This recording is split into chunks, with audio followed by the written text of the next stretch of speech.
Everyone seems to have their favorite banana bread recipe.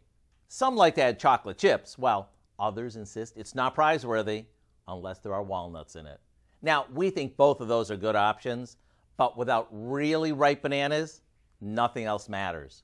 If your bananas aren't ripe, place them on a baking sheet and pop them in a warm oven or toaster oven for 15 to 20 minutes, and before you know it, they're perfect.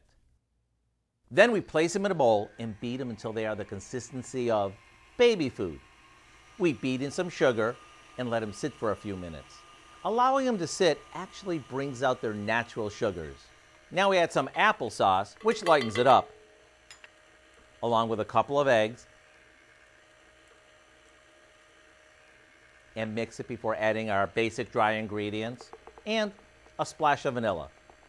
This goes into a loaf pan and then into a 350-degree oven for about 50 minutes, or until it passes a toothpick test. By now, your tongue is probably hanging out of your mouth since your kitchen smells so darn good.